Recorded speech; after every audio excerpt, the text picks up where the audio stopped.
बिस्मिल्लाहिर्रहमानिर्रहीम अस्सलाम वालेकुम। मैं हूं मोहम्मद उस्मान और आज का हमारा टॉपिक है फ्रीक्वेंसी डिस्ट्रीब्यूशन का। लास्ट वीडियो में हमने टेबुलर अरेंजमेंट के बारे में बात की, उसके डिफरेंट पार्ट्स का जिक्र किया किसी भी स्टैटिस्टिकल टेबल के, और टेबुलेशन की टाइप्स का जिक्र किया। आज हमने फ्रीक्वेंसी डिस्ट्रीब्यूशन पे बात करनी है और फ्रीक्वेंसी डिस्ट्रीब्यूशन भी एक टेबुलर अरेंजमेंट ही है। इसमें भी हम इस तरह से डेटा को अरेंज करते हैं कि रोज़ और कॉलम्स की शेप हासिल हो जाती है, इसलिए इसको टेबुलर अरेंजमेंट कहा जाता है। और ये एक ऐसी टेबुलर अरेंजमेंट है कि जिसमें हम डेटा को पहले डिफरेंट क्लासेस में डिवाइड किया करते हैं और फिर हर क्लास में फॉल करने वाली जो नंबर ऑफ आइटम्स हैं वो हर क्लास के सामने लिख देते हैं। इसलिए हम फिर कह सकते हैं कि it is a tabular arrangement where the given data is classified into different classes and the number of items following in each class is stated. आपके सामने ये डेफिनेशन लिखी हुई है, tabular arrangement of given data where the given data is classified into different classes and the number of items following in each class is stated. कि given data को पहले step में मुख्तलिफ क्लासेस में डिवाइड किया करते हैं और फिर हर क्लास में फॉल करने वाली जो नंबर ऑफ आइटम्स हैं, जो तादाद है, वो तादाद हर क्लास के सामने मेंशन कर देते हैं कि इस क्लास में इतनी ऑब्जर्वेशंस फॉल कर रही हैं। तो लिहाजा ये जो फिर हमारे पास टेबुलर अरेंजमेंट हासिल हुआ करती है, इसको हम फ्रीक्वेंसी डिस्ट्रीब्यूशन का नाम दे देते हैं। अब आपके सामने ये एक फ्रीक्वेंसी डिस्ट्रीब्यूशन की एग्जांपल है। 5 मार्क्स का टेस्ट लिया स्टूडेंट्स का, मार्क्स के वेरिएबल को अगर हम एक्स कह दें तो 0 वाले 3 स्टूडेंट्स थे। जो 1 मार्क वाली क्लास है वो स्टूडेंट जिन्होंने 1 मार्क हासिल किया हुआ है उनकी तादाद 7 है। 2 मार्क्स वाले वो 2 स्टूडेंट्स हैं, 3 वाले 4 हैं, 4 वाले 2, 5 वाले 1। ये टोटल 19 स्टूडेंट्स थे जिनकी हमने फ्रीक्वेंसी डिस्ट्रीब्यूशन बना दी उनके मार्क्स के डेटा की। इसी तरह एक सेकंड एग्जांपल है, इसमें हमने 50 मार्क्स का टेस्ट लिया स्टूडेंट्स का, हाईएस्ट मार्क्स 49 थे। उस हिसाब से हमने इसकी क्लासीफाई इसको कर लिया गिवन डेटा को मुख्तलिफ क्लासेस में। फर्स्ट क्लास 0 से 9 बना ली, 10 से 19 अप टू सो ऑन, और इसी तरह हर क्लास में फॉल करने वाली नंबर ऑफ आइटम्स उसके सामने लिख दी। तो ये भी हमारे पास एक फ्रीक्वेंसी डिस्ट्रीब्यूशन की ही एग्जांपल है। अब यहाँ पे आप देख रहे हैं कि ये जो 2 एग्जांपल्स हमने देखी फ्रीक्वेंसी डिस्ट्रीब्यूशन की, इसमें जो फर्स्ट एग्जांपल है इसमें गिवन जो मार्क्स का वेरिएबल था, जो मार्क्स का डेटा था, उसको जब हमने मुख्तलिफ क्लासेस में डिवाइड किया तो पॉइंट क्लासेस में डिवाइड किया। पॉइंट मीन एक सिंगल वैल्यू पे मुश्तमिल थी हर एक क्लास। जो फर्स्ट क्लास है ये 0 पे मुश्तमिल है, सेकंड क्लास उसमें एक सिंगल वैल्यू 1 है, जो थर्ड क्लास है इसमें एक सिंगल वैल्यू 2 है, और अप टू सो ऑन एक सिंगल वैल्यू पे मुश्तमिल थी हर एक क्लास।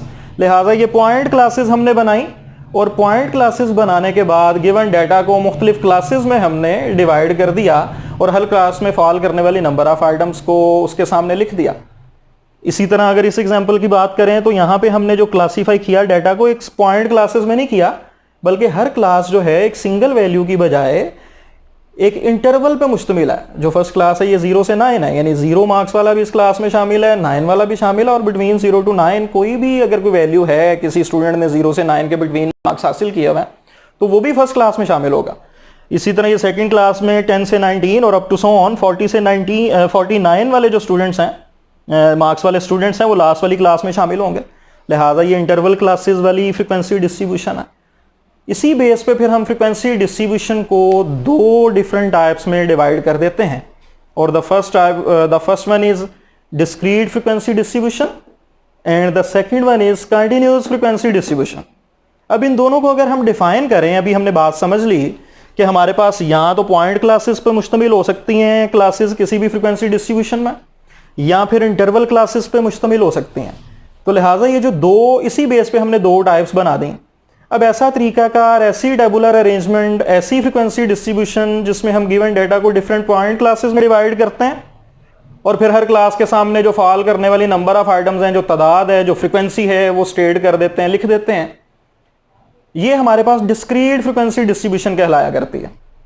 और ऐसी फ्रीक्वेंसी डिस्ट्रीब्यूशन, ऐसी tabular arrangement where the given data is classified into different interval classes and the number of items following in each class is stated, ये हमारे पास कंटिन्यूअस फ्रीक्वेंसी डिस्ट्रीब्यूशन है।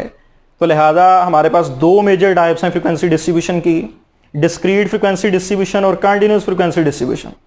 मेन डेफिनेशन में just एक लफ्ज़ का change आएगा और हमारे पास इनकी डेफिनेशंस बन जाएंगी।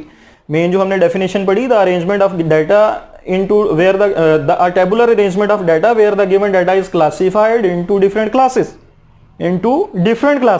अगर हम कहते हैं into point classes and the number of items falling in each class is stated, then it is known as discrete frequency distribution.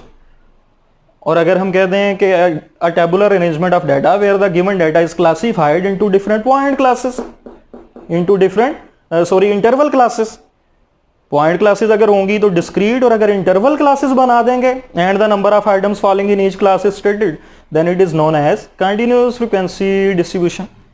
तो ये हमारे पास दो टाइप्स हैं फ्रीक्वेंसी डिस्ट्रीब्यूशन की. हमने फ्रीक्वेंसी डिस्ट्रीब्यूशन को डिफाइन किया कि ऐसी टेबुलर अरेंजमेंट जिसमें डाटा को डिफरेंट क्लासेस में डिवाइड किया जाए और हर क्लास के सामने उसमें फॉल करने वाली जो तादाद है आइटम्स की, जिसको हम फ्रीक्वेंसी का नाम देते हैं या क्लास फ्रीक्वेंसी का नाम देते हैं, उस फ्रीक्वेंसी को अगर हर क्लास के सामने लिख दें तो हम कहते हैं कि ये फ्रीक्वेंसी डिस्ट्रीब्यूशन है. और अगर क्लासेस जो हमने बनाई हुई हैं वो पॉइंट क्लासेस हैं तो वो डिस्क्रीट कहलाएगी. और अगर इंटरवल क्लासेस बना के हम ये फ्रीक्वेंसी लिखने का प्रोसीजर कर रहे हैं तो it is known as continuous frequency distribution. इसी के साथ हमारा आज का लेक्चर खत्म हुआ. नेक्स्ट हम इंशाल्लाह ताला कंटिन्यूअस फ्रीक्वेंसी डिस्ट्रीब्यूशन के मुतालिक जो मजीद टर्म्स हैं जिनको डिफाइन करना हमारे लिए ज़रूरी है, पेपर पॉइंट ऑफ व्यू से भी अहम है, उनकी डेफिनेशंस शार्ट क्वेश्चन में भी पूछी जाती हैं और मुख्तलिफ एग्जाम्स के अंदर इस तरह की बातें पूछी जा सकती हैं. इंशाल्लाह उन टर्म्स को हम डिफाइन करेंगे नेक्स्ट टॉपिक में. बहुत शुक्रिया जी. अल्लाह हाफिज़.